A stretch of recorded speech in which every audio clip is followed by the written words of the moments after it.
What's up, everybody? Super excited to be here tonight. Hello, hello, hello. Am I muted? Can you hear me now? Can you hear me now? Hey, I can hear you. Welcome everybody to Rad Pod and Chill. My name's Heidi Kuda. I'm with Jim Stewartson and High Fidelity. It's been a really slow news week, so I think we're done here. See you guys. Bye. Yeah, later. Later. Oh my.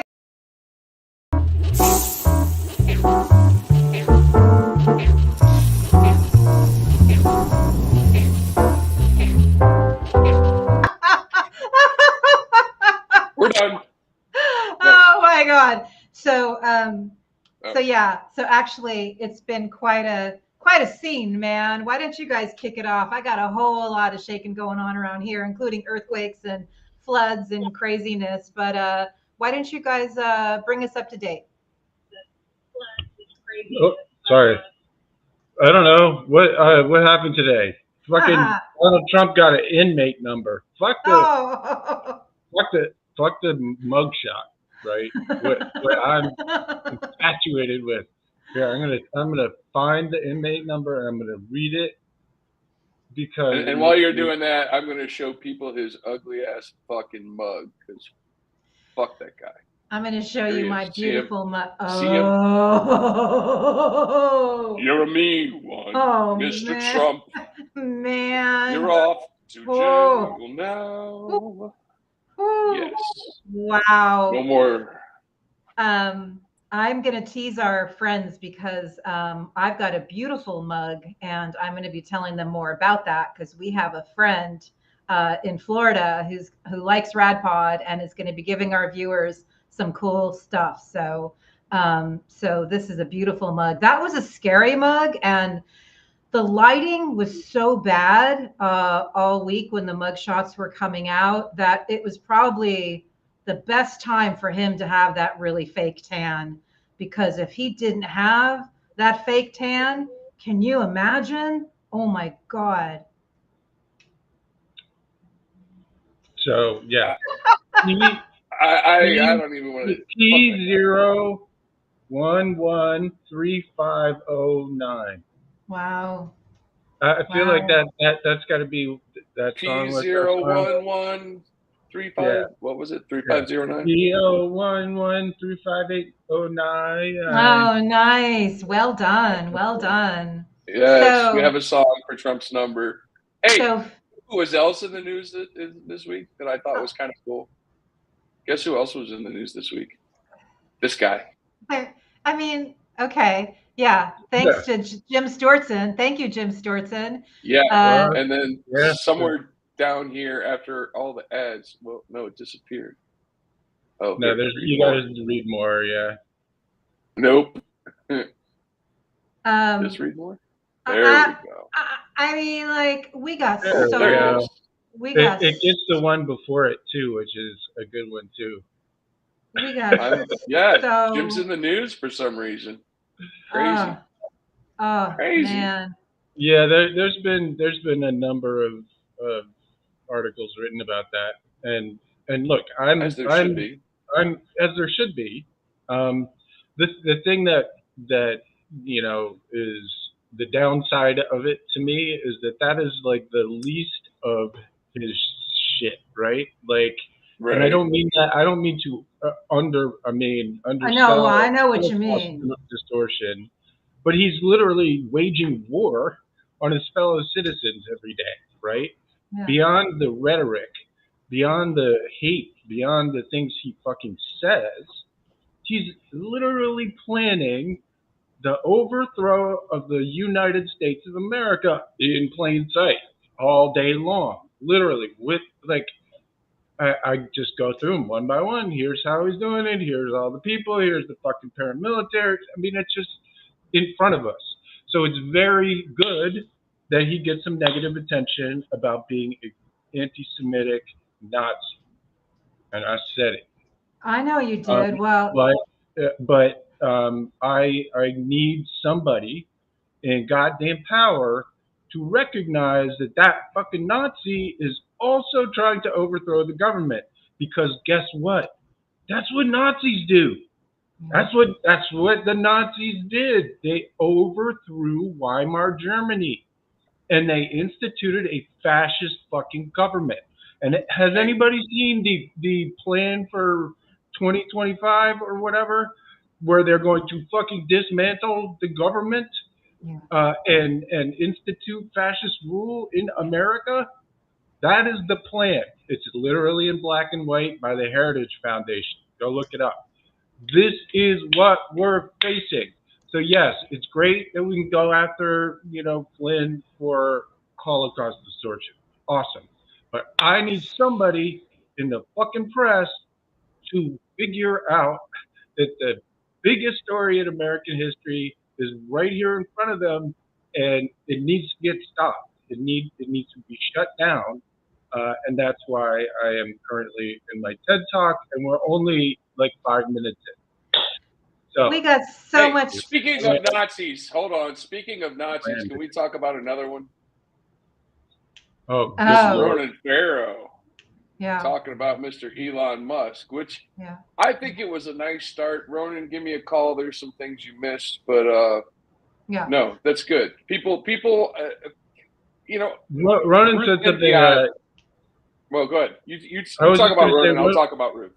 Ronan said something on Twitter about that article, which I liked, which was that it was more about billionaires, the poison of billionaires, and the fact that this takeover has basically decimated our entire infrastructure, and he's right. Those are the actual foundational problems here, right? It's not Elon Musk per se, but there is a reality, which is that dude is mind fucking like millions of people all day long.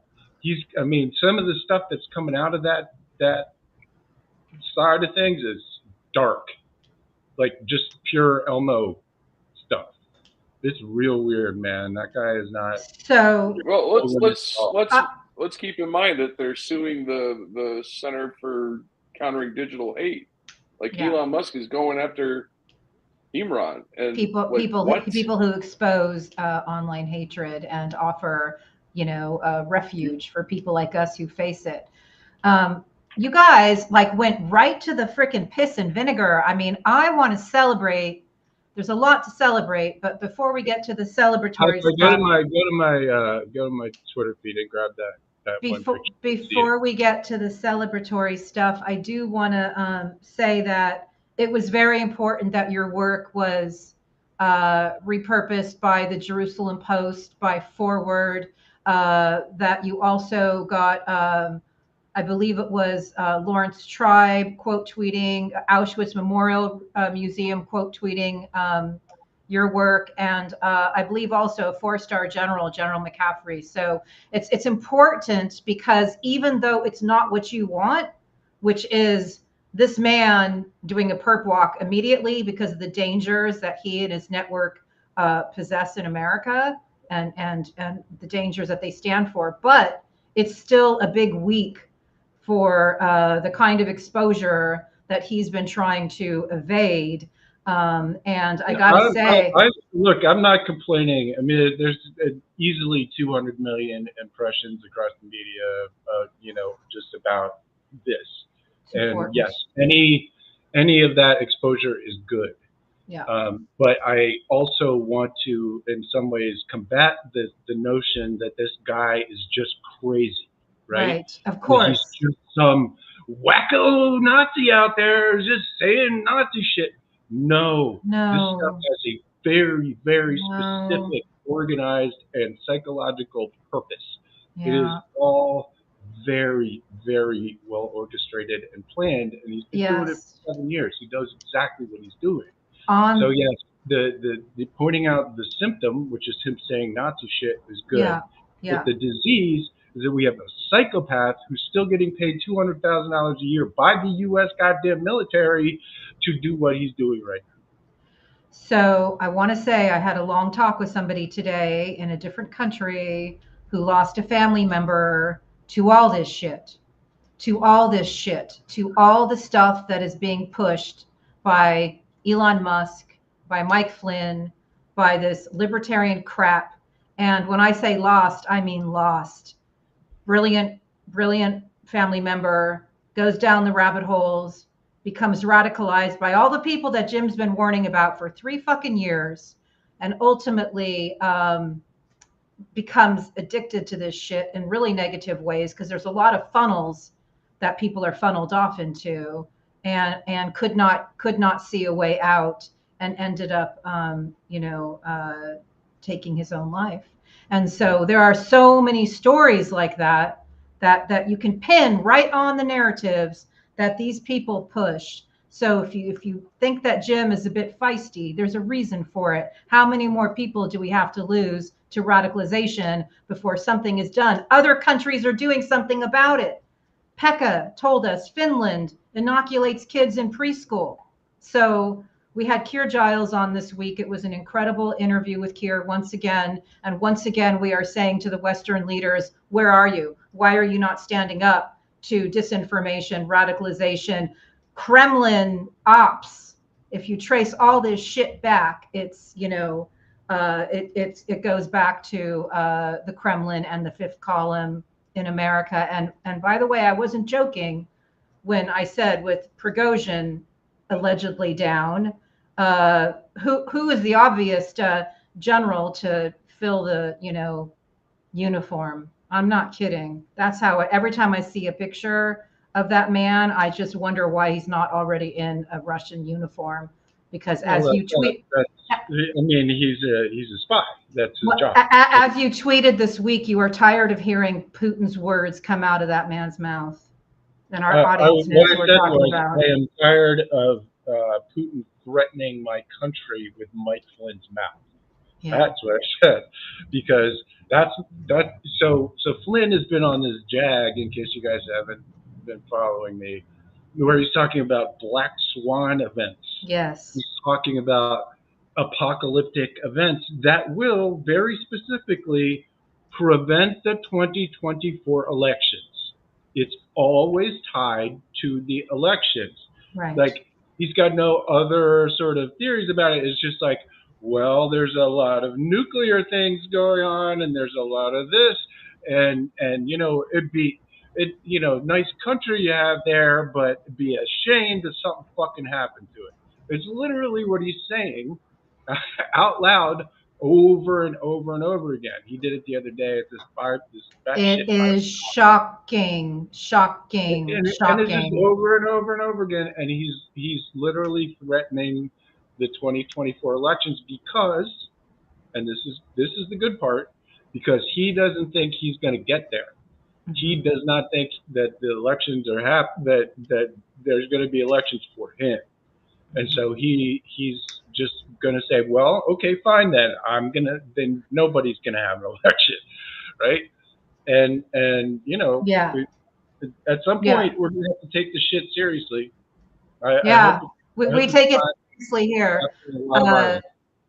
Just before we go to you, Hi-Fi, I want to say that I'm doing an American Monster series about U.S. criminals who are accelerating global fascism. Number 6, Mike Flynn.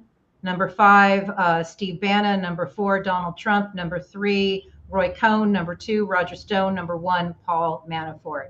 It's all connected, all tied together. And it's important that we pay attention to the work that we're not the only ones doing this work. Like we always say, we need reinforcements. It's got to be more than us.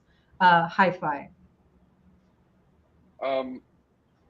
The thing that people really need to get a grasp on is, we have these two words that everyone is using, Christian nationalist, but I don't think they really understand what that means. That's religious, theocratic fascists who are willing to kill for their beliefs. That's American ISIS. Yes, Hi-Fi. I saw you swallow that F-bomb. I just could not. I was really trying not to laugh. It was charming.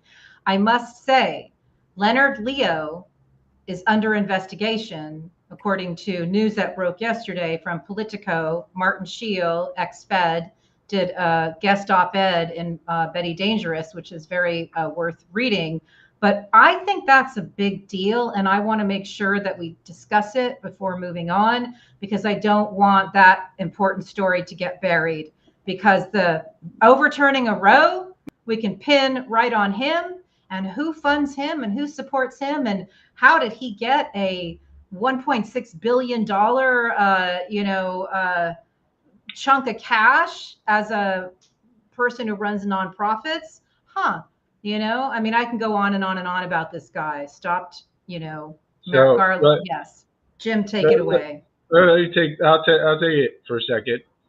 So Leonard Leo is one of the most damaging and ferociously anti-American pieces of shit ever in American history. God, I love you, Jim Stewartson. I know. He put 5 Christo-fascist cult members on the Supreme Court. He corrupted the judiciary with hundreds and hundreds of judges whose only qualification was, would they implement a theocratic fascist state? Yeah. Literally, that is the requirement for all of these people. You have Amy Coney Barrett in there, who's fucking put in there by Leonard Leo 3 weeks before a fucking election, at a super spreader, and she's, I shit you not, in a cult where they have handmaids. They call them fucking handmaids, and girls are taught from 5 years old, infants, that you are inferior to men. That is what she grew up in, and she does not, and I repeat, she does not answer to the Constitution. She answers to 5 old white motherfuckers in her cult. That is what she has been sworn to since she was this small. And Leonard Leo is the person who put that psycho in the fucking White House at a super spreader. So that's just to give you a sense. Hold up. Leonard Leo is also a Knight of Malta. I know. Leonard Leo is Opus Dei and Knight of Malta. Opus Dei is you've seen the Dan Brown shit where they fucking do all that stuff. Flagellation. First of all, that's real, but also they're one of the most powerful Catholic lobbying organizations on planet Earth. The most powerful lobbying organizations, period. They have a thing on K Street called the Catholic Information Center. And let me give you one little tidbit about that. The guy who founded the Catholic Information Center is a priest who met a young Peter Thiel at the young age of 24 years old at fucking Stanford, and was his friend all the way up until this dude died. And that guy was the head of Opus Dei. So Leonard Leo was on the board of the Catholic Information Center, in addition to putting all these fucking judges on the court. So I am glad that the Attorney General of Washington, D.C. is doing some investigating into Leonard Leo. Yeah. Dear God, I hope that person is ready, because I know. Don't play. I know. So I recommend the AG in DC to probe harder. Probe harder. We are literally on the brink of. He's being probed. Yes. What have I been saying since for a year on this show? We're going to find out in 2023 if we're still a rule of law country. If they're probing harder Leonard Leo, who prevented Merrick Garland from getting on the Supreme Court with Mitch McConnell, and millions of dollars were spent through Leonard Leo to stop that from occurring, to stop Merrick Garland, who now, of course, is the Attorney General of the United States of America. So I'm very happy with Jack Smith, by the way. So I'm happy, and I'm going to guess. This is amazing. Jack Smith is doing his job. I know. Jack Smith is not only doing his job, he's doing Merrick Garland's fucking job. Well, and he can't. One guy can't. And the person in charge of the Justice Department. All right, I'm gonna bust some bubbles here. Because I'll be happy. All these fucking traitors out here that are trying to kill our country. He needs to do something about that shit. Yes, please. Yeah. Please do something about the traitors trying to kill our country. Speaking of traitors who have been trying to kill democracy since LSD was legal, LOL. Roger Stone, there's a new documentary out about Roger Stone, and thanks to Hi-Fi, we all made sure that we watched it so we could discuss it. And I do want to say there was something very important that I learned almost right away, and that is that Trump is obsessed with Sunset Boulevard, the film from 1950, where Gloria Swanson won the Academy Award, taking it out from under Betty Davis, who should have gotten it for All About Eve, but there were 3 great actors in All About Eve, and Gloria Swanson as Norma Desmond was unbelievable, so you can argue that point. But he said that Trump watches that film over and over and over and over again, which is interesting, but I think it's because he identifies with Norma Desmond and probably wants to do William Holden like everybody else in the world, because why wouldn't you? But anyway, I find that to be super fascinating. That was just one of the things that we learned at the very beginning of this film. We also learned that Roger Stone knew that his op, Stop the Steal, which he rebooted from 2016, which he says he did in the film, he knew that Trump had lost because he says it on camera that he lost. And that's a very, very important point. I just need to make a comment. So it's a good movie. It does its thing. But it's a movie about a fucking criminal doing crimes for 5 fucking years. Yeah. So I'm just saying, if you're hanging out with somebody for 5 fucking years who's doing crimes, what's happening here? So that's fucking weird. There's a lot of stuff in here that would have been nice to know at the time, or somewhere, anywhere in a relevant fucking time frame. For example, spoiler alert, Roger Stone was caught on camera making up the fake elector shit before the election. And Roger Stone said, man, I got to make a couple phone calls. Get General Flynn on the phone. First fucking name. And, and then, like, there's a signal chat maybe with Flynn and some other shit. Not the Friends of Stone, some other one. Like there's a lot of stuff in here that needed to be put together with a whole lot of other shit. I also wonder what the fuck is on the cutting room floor? Who's got access to that shit? Are you gonna sell it to Tucker Carlson, bro?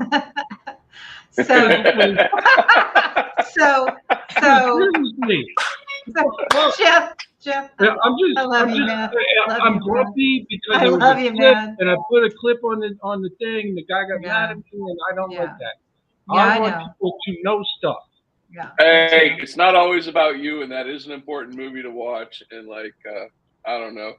Maybe everybody should go out. He's talking about saving fucking democracy and by rooting out some of these criminals. I don't give a shit. I want people to know that there's a conspiracy to destroy our country. Yes, it's not a difficult concept. I do want to say that I found it very heartening that he was in the film with guys who are doing long stretches for seditious conspiracy. And as Jim Stewartson always says, who were they seditious conspiring with? So when you see Stone in the film with, the leaders of the Proud Boys and Oath Keepers who have been convicted with very serious sentences for seditious conspiracy, etc., who were they seditioning with? And one other thing I want to say. I have predicted since 2017 that this mob story would end like all Paul Manafort clients, end with where they flee their country. They run from revolutions. They destroy everything, do smash and grabs. They run away. It was interesting to see Roger Stone create the op that led to all this violence. And then as soon as it got violent, what did he do? He did what all Paul Manafort's clients do. And of course, they had the torturers lobby together, the nickname of their lobbying company, Manafort and Stone did. He ran away. And I want to say he ran like a bitch. He started this violence. And what did he do? He ran to Florida. He ran to Florida. Like a bitch. Like a bitch. Like Hashtag. Like Hashtag a bitch. Like a bitch. Roger Stone ran like a bitch. He did. He started it and then he ditched. And then he ditched like a bitch. And then he spent the whole time after that just going like, how am I going to clean up my crimes? I mean, the whole fucking thing is just like, I'm going to do some crimes now. Waiting to get pardoned a second time. Criminals to do some more crimes. Okay. Can I bring something up real fast? Fucking killing me. We're talking about like evidence of crimes. Yeah, and stuff, that was right? very interesting. Yeah, that broke yesterday. Yes. So speaking of Stuart Rhodes, who's all up in this fucking movie. Also, guess who else was in this movie? A lot. Joe Biggs. Yeah. You may not be surprised. Yes. Why don't you fill people in on what that means? I don't know, he showed up like 5 or 6 different times, different things, like looking all different in his different Nazi outfits. And anyways, so let's be clear. Stuart Rhodes, who's in this movie a lot with Roger Stone, is doing 18 years, and Jack is like, nah, I ain't enough. I am appealed. Yeah, I saw that. That was amazing. Similar with Biggs, and Terrio just got 24 years or some shit, didn't he? Anyway, so Enrique Terrio, like this guy was with Roger Stone for so long that you see Enrique like literally getting Roger's fucking iced tea for him and shit. He was like his little biatch for a long time before he rose to the ranks of tough guy, Proud Boy. He was Cabana Boy for fucking Roger Stone. He was. We're talking about A Storm Foretold. Now he's Cabana Boy for whoever his cellmate is. Oh my God, that's cold, Stewartson. Ooh, cold. Hey, look, man, we all know that the prison system requires reform. It absolutely does. In Roger Stone's defense, he found God, in time to try to clean up his crimes. So I'm not sure what God thinks about that, but I will say, I've worked on multiple political campaigns, and I've worked with brilliant consultants.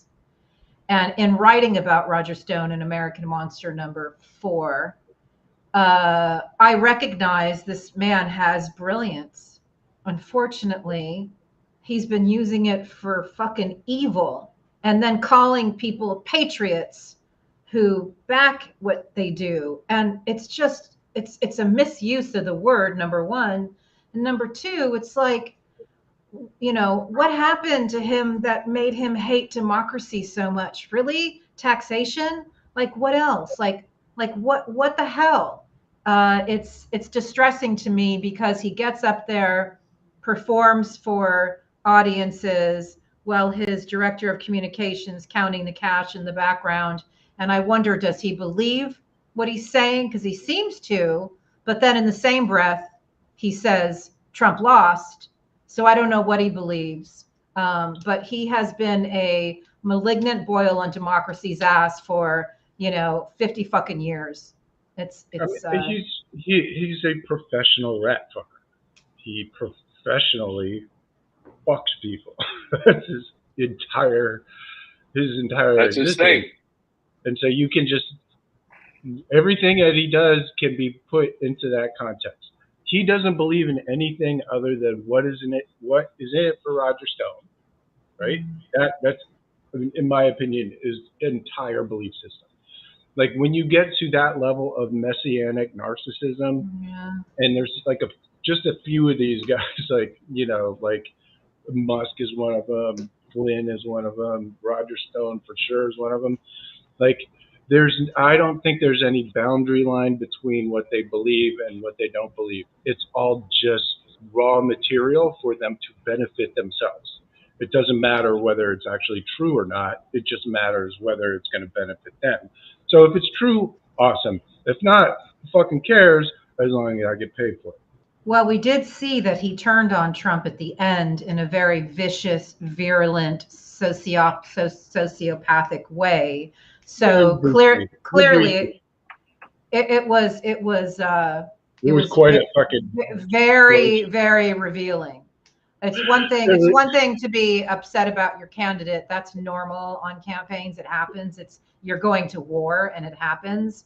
But he let out. He unleashed like a psychopathy that was fucking scary. And again, talented individual. I can see why, people will say people who know him will say nice things about him. I get that, like I do in a weird way. But all the time I'm watching him, he, like Trump, is doing what he learned from Roy Cohn, his mentor. And that guy was the lawyer for all of the mob bosses in New York. And these are not good people. Let me say something about, because it's an important point. Psychopaths are charming as fuck. Yeah. They are. In person, they are super duper charming. And the reason for that is because at least most psychopaths, they don't have normal empathy like people, but they're very good at simulating other people's empathy. So they're super good at basically, playing another part. For example, the part of somebody who needs to be charming, right? They've seen plenty of fucking people, they're smart typically, and so they're just figure out how to best charm the person right in front of them in order to start the process of getting whatever it is they want, right? So almost all, at least successful psychopaths, and a lot of them aren't, they're just in the fucking bus somewhere, but the successful ones are very good at simulating other people's emotions, which is part of the reason why they're so good at making this kind of, content that really digs deep into the mind of normies, right? Because they're able to, look at the normies and their little emotions and basically take advantage of them because they don't care.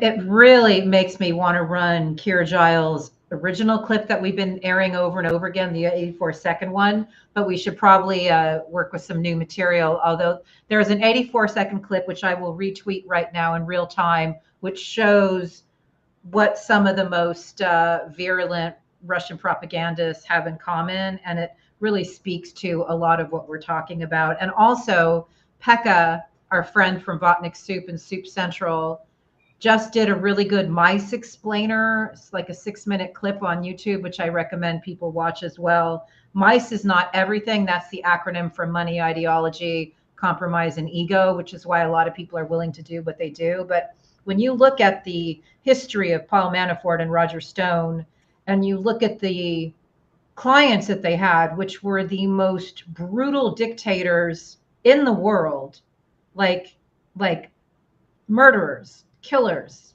whatever, like the worst, you have to wonder, like, who could take that kind of work? And I think the film answers that question. And a sadist. And that's the other important part about people like Roger Stone. They enjoy it. Like when they successfully destroy someone's life. And I'm telling you, I got a few dozen of them. I get that, and hold on. And we're going towards here for the second half. These kind of people are here. real. Yes, but these kind of people are real who get off on it, right? And if they can make a lot of money by doing sadistic shit, they're living their best life. I mean, Roger Stone in this movie, even in his worst day when he's screaming about Donald Trump, is living his best life. That's who he wants to be. He wants to be a sadistic piece of shit, and he wants to watch the people he doesn't like suffer. And it's that simple. And Mice doesn't really cover that exactly. Right. And yet, Roger, if you're listening, no one's beyond redemption who seeks it. I always say that. So if you are somebody who wishes to seek redemption, I'm not going to lie. I looked at the mugshots of the Gangland 19. There's a lot of dipsomaniacs in there. I'm sorry. It's just a fact. There's some dipsomaniacs, and they can get help for what ails them. It's available. Mark Meadows looks terrible, man. Well, I'm telling you, as somebody in recovery, I recognize some of what ails them. I don't blame him, in a way. He's at the center of all of this. He's he's trying to he's dead one way, and he's in prison for the rest of his life the other way. Pick. We do need to, as Monique Kamara said, there's so much that needs to be done. Of course, Jim, we've been, just watch the beginning of the show again to know what we're talking about. But we do need to realize other countries could not do what we're doing, and it's a big deal, and the rest of the world is watching. We got hit in 2016, and we should have known better because of what happened in 2014. We should have known better, but we didn't. It's now 2023. We may know better. All right, let's watch it. Let's watch a clip from Keir GIles. He wrote Russia's War on Everybody. It's a very important book, Russia's War on Everybody and What It Means to You. He also wrote the NATO Handbook on Russian information warfare, and he wrote that in 2016. So when I say we should have known better, we should have known. We should have known, right? So let's see something from Keir. Let's watch the first clip.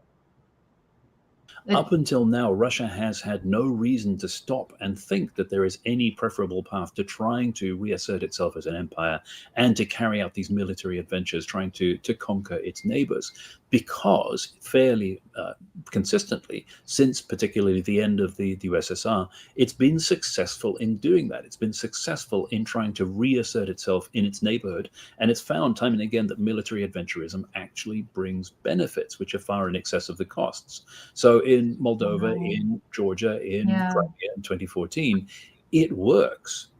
Now, what Russia hasn't had is the kind of decisive strategic setback that would challenge that thinking, that would make people in Moscow and across the rest of Russian society think, well, actually, maybe that was a bit of a mistake. Because whenever you look at the trajectory of any post-imperial power, and it doesn't matter which you choose, it is actually consistent across the board, whether it's Britain, France, Portugal, etc. They all have this defining moment at which the boundaries of their power are set, and there is a strategic shock, a strategic setback, where there's a sudden realization, not just within the centers of power, but across society, that they cannot exert power in the way they could previously. Now, for the UK, that was the Suez Crisis in 1956, where they couldn't proceed without US backing, effectively. For France, it was Algeria in 1962, Portugal, 1974. There's always been this moment, which starts a process of national reappraisal and starts this very long process of finding a new role in the world. Russia hasn't had that. And one of the things that Ukraine might be able to do for us all, and also for Russia itself as well, is provide that moment. Wow. Stay to the end, kids, because he's got a real banging quote that we're going to go out on. That was really incredible. Everybody must see Battle of Algiers. If you have not seen Battle of Algiers, you must see Battle of Algiers to understand what he's really talking about, how countries have these moments that reshapes their future based on, aggression or colonial history. So it was really an incredible documentary. It was not a documentary. It was made to look like a documentary, but all the real people who fought for their freedom actually were cast as actors in that. We're gonna need a serious restructure at some point soon. Yeah, exactly. Did you want to? No, keep going. Keep going. I forgot what I was going to say. You were talking about a restructure and whether it's going to be Ukraine that makes it happen or not. As we were saying earlier on the show, Prigozhin allegedly is dead. His Nazi wingman is allegedly dead, and there's generals that are under house arrest, and it's like it's a freaking disaster what's happening in Russia's war of annihilation in Ukraine. And we talked to Keir, and we said what Tim Snyder said, that really win or lose is up to America, and if we do enough, and I hope that we do, despite the Votniks that we fight and try to counter the narrative, of what else do you want to add before we do our giveaways? No, I'm good. Are we giving stuff away? We are. Well, yeah, we're gonna do so that in exciting. a little bit. But hold on. We got to talk about the dead elephant in the room. The GOP had their Jim's their quote. Debate. Just show Jim's quote, please. I don't even know where it is. Oh my God, I will recite it because I put it into an article that I have that's running tomorrow. It is probably one of my favorite things that Jim Stewartson has ever said. And it's just incredibly insightful. I'm going to find it. Here it is. Jim watches these things so we don't have to. And he watched the GOP debate last night, and he wrote, and I quote, 8 of the most embarrassing people in the world clinging to the rotting corpse of a party owned by the Kremlin and dominated by a man with 94 felony charges. The cringe is off the charts. That's some good verbiage there, man. Thanks. I wasn't that one of the ones that I crafted or anything. I was just fucking like, This right here, I think, was the most useful, really, because you know what this is. I mean, that's. Oh, hi. Thanks for checking in. I'm still a piece of garbage.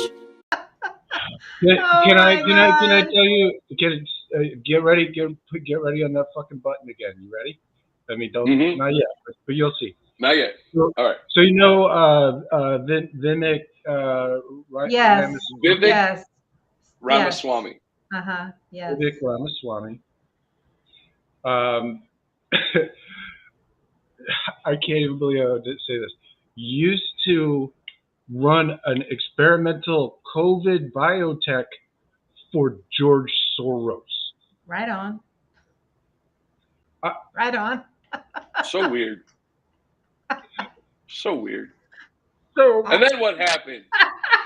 And then what happened? Oh my! He's the little shit weasel who called climate change a hoax. Yeah. In the year 2023. Yeah. Which is shocking. Anyway, so after swindling hundreds of millions of dollars out of people in his failed biotech companies that he did while he was at the Soros Fellowship. After that, in early 2022, he got $20 million from guess who? Oh, hi. Thanks for checking in. I'm still a piece of garbage.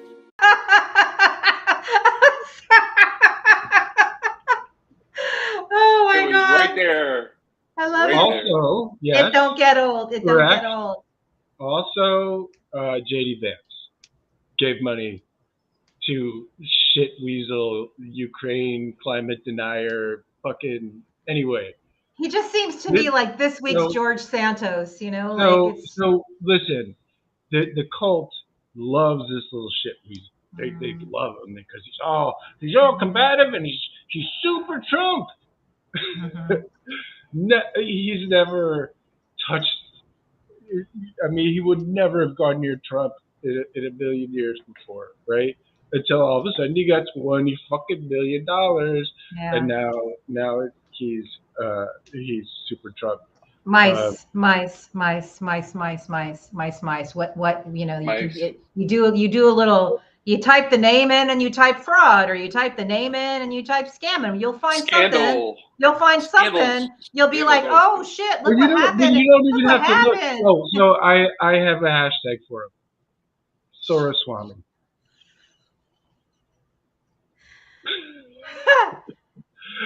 and so I've made memes. I've already made memes. I'm trying to get this. I'm trying to get this going, guys. Soroswami. Let's do it. Oh my god. Because listen, if there's one thing, I have no problem with George Soros. I just think it's hilarious. Yeah. And I think it's valuable, honestly, when you can show people just rank hypocrisy about stuff that's actually really important to the people that he's trying to target, right? Every single person that he's trying to target thinks George Soros is a fucking demon who's trying to take their children. I mean, a lot of them literally think that. And he was also he was on the Ohio Coronavirus Task Force. What do I do with this guy now? So I just want to have Soroswami as well known as possible. I love how he's really the most vicious little prick in the world, and I do love how Jim can frickin' slay these phonies with the hashtag. I mean, that's really great. I mean, and every week, every day, there's like a new battlefront, you know, it's like it goes from Sound of Freedom to someone like this. And remember when George Santos was in the news and the media was chasing him all over? It's like these are like George Santos moments. They just keep recurring. And it's like you peel it back and you always find the same people funding them, you know, Russian, sanctioned Russians. When George Santos not always. It's the root cause analysis of all of this shit is billionaires, right? It's billionaires who became No, back it up, bro. Billionaires who became billionaires because some Russian bagmen, you know, threw some cash their way when they were starting out, and then they all had their white supremacy in common as well. So yes, but there's another reason, and why do psychopaths get to the top? Why are there all these psychopaths? Yeah. So just briefly, and some of you may have heard this, but maybe not. Psychopaths make their way to the top in unregulated capitalism because they're superheroes, right? Because psychopaths don't give a fuck about other human beings. So they're in business, and if they can get away with it and it works to their advantage, they will do it. Whereas a normal person who doesn't want to, I don't know, poison people to make a few $100 or whatever these fucking assholes do to make their money, like, I'm at a disadvantage because suddenly this asshole is off and he's making all kinds of money, and I can't do that because I am not going to go and poison people or whatever the bad thing is. Right. That is the problem. That's the problem with unregulated capitalism. Capitalism is like gasoline. Bear with me. It's like gasoline. If you put it in a very confined, system, in its place with regulated amounts to give the exact amount of fucking power, it's amazing. But if you take it outside of that environment and put it on the fucking ground or put it in a giant can and then drop a match in it, what fucking happens? It explodes. That is what's happening right now. That's why we have all these fucking billionaires. That's why all the billionaires are fucking crazy. That's why we're in this mess. And so that's why I think that we have a lot of structural shit that we are going to have to do. We have to shore up our systems against these people. And we have to recognize that we don't want those people. That it's not okay for those people to do what they're doing. That's right. right. I don't know what it's going to take for us to start like reckoning with that shit, but until we do, it's just going to keep getting worse. So thank you for that TED Talk. It was very important. And the reason we have to kick out the extremist party, formerly known as the GOP, in 2024 is we are not going to have the opportunity to do deep structural reforms that are necessary if we do not hold the House, Congress, the presidency, and all our, all of our community. So our community races. Local community races. So, you got your hand up. I gotta say. We got some shit we gotta do, man. Yeah. All right. The problem we're facing right now is not that we're facing a Trump, right? The Trump is going to have problems aplenty. He's got, four different suits. I don't even know how many lawsuits the man has. 91 some felony charges. 4,000, really, right. If you look at his history, Okay, yeah. Fair enough. But what we really need to worry about is 49 more Ron DeSantis's. Yeah. Well, right? We need to worry about these governors taking over these states, installing their cronies, their flunkies, doing whatever it takes to take over things like we're facing here in Ohio, a gerrymandered state, right? Right. People need to be aware of that. That's why the local, state level on down, all of it matters. Yeah, of course. A lot. Okay, so now so I feel like we have not been celebrating Mugshot Day enough. And I just want to say that RadPod we've been doing this for a couple of years. We never ask for much because we're usually just barely surviving week to week. But we have somebody who appreciates what we do. And I met this ally because I had to have this mug and I found it on Etsy and I got it. So our friend Scott runs classifiedshirts.com. If you can pull that up, that'd be awesome. Because anybody who's a friend of RadPod, anyone who watches our show, you can use a discount code to buy any of his swag for 25% off if you just type in radicalized. And there's a lot of stuff already that's on sale. So you too can get your mug or your shirt or your Fonnie Willis t-shirt or your I prefer presidents who don't commit espionage shirt or your tumbler, a lot of really cool Jack Smith stuff. But what he is he's a pissed off guy in Florida who during COVID decided he was going to start doing some shirts like that, and then somehow he found RadPod. So the other thing is that he has given us 3 $50 gift cards that we can give away, and we're going to give those gift cards to the next 3 people who support our Patreon. So if you want to support RadPod at Patreon.com/radicalized podcast, the next 3 people who do that get $50 at his classified shirts site. And now that's our first ever promo, but we're really grateful. We're really grateful. I love my mug. It's like PBS over here. I fucking love my mug. We're like giving away shit. It's so cool, but it's like, listen, our viewers have been through hell with us. You have tote bags? I don't know, but he's got tumblers. I'm not sure. I'll ask him I'm sure he can get you a tote bag. Tote bags. I'm sure he can get you. I just want those 2 pictures on a shirt. Give me that on a shirt. Listen, if his base, listen, I read, actually Scott from classifiedshirts.com sent me something today from one of his allies in Florida. Is it true that they paid people to stand there and pretend to be Trump supporters in front of the courthouse, and that they were wearing like 2020 shirts and it was a hot mess? Is that true? Is what? Oh, sorry. There's video, but who knows? Has it been sourced? I don't know. If I put the link in the chat. Put that link in the chat. So- Okay, so- into so the what? chat it goes, man. To RadPod. Yeah. Yeah. Patreon So backslash people radicalized can podcast. scramble after it.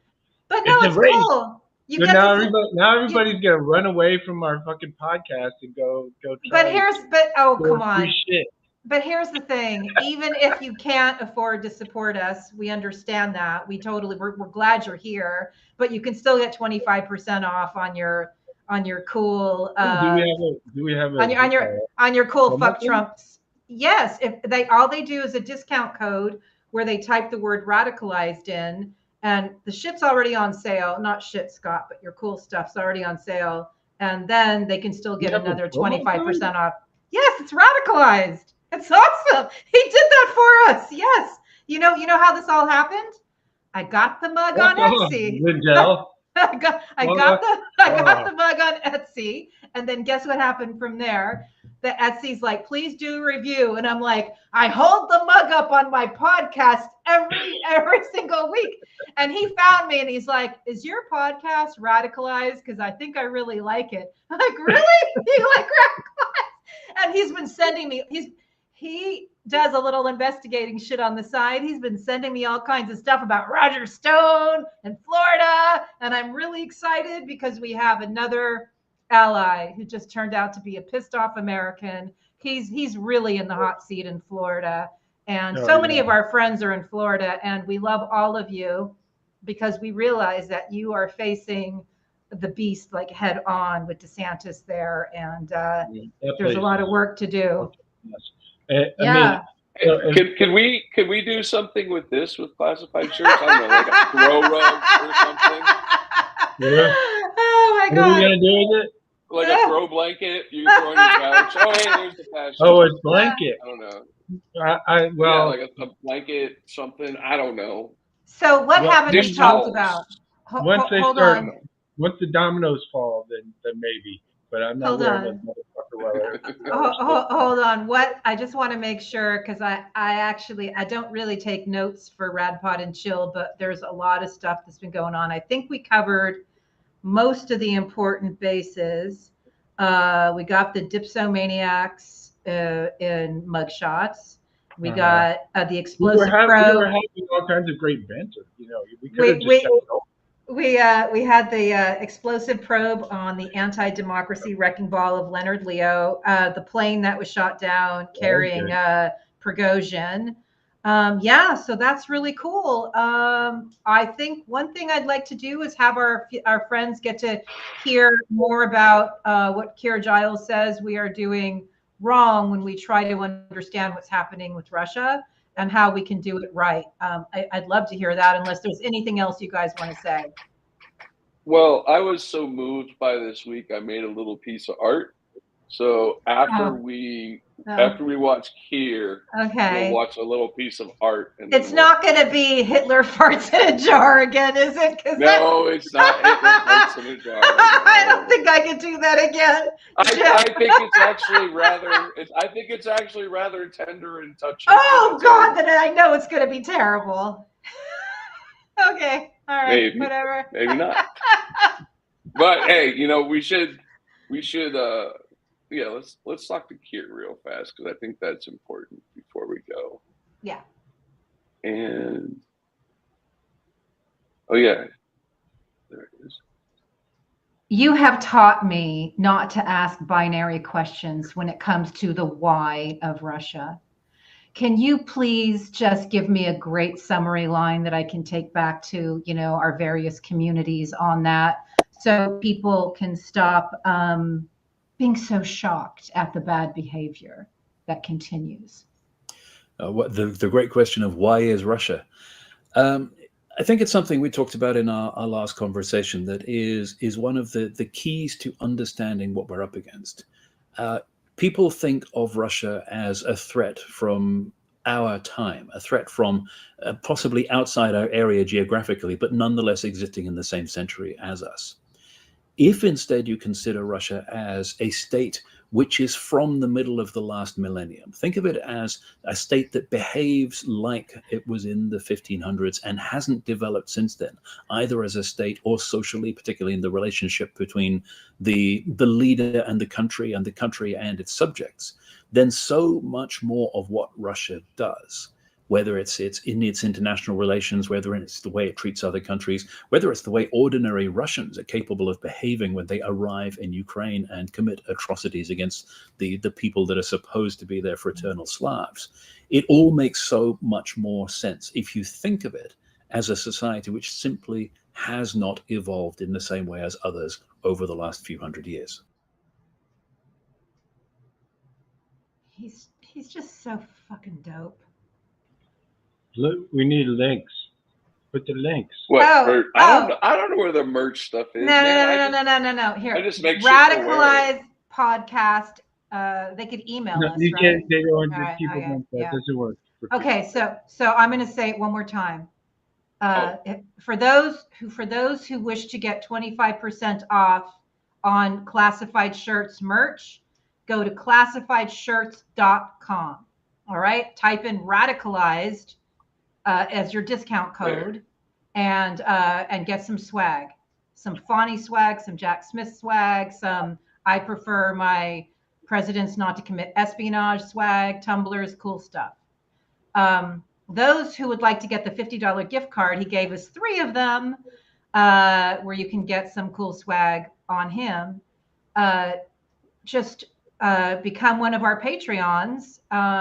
Preferably at a $10 level, because at a $5 level, it's a wash, but whatever you got, man, we're cool.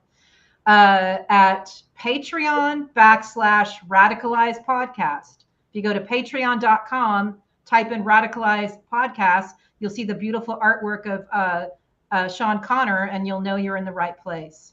Yeah, that's our promo. You can find the Patreon by looking at Radicalized Twitter. Just go to Radicalized Twitter and you'll see it in our bio. If you click the link. I have to log in. Oh, Zitter. I'm sorry, Zitter. I got that wrong. It's pronounced shitter. Oh, shitter. Okay, shitter. Not like shitter, like that. Jitter. Oh my gosh, you guys. Yeah, you dirty jitter. The jitter. All right, before this show completely falls apart, I'm going to play a little bit of art. Here's some art. Here we go.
Art, man.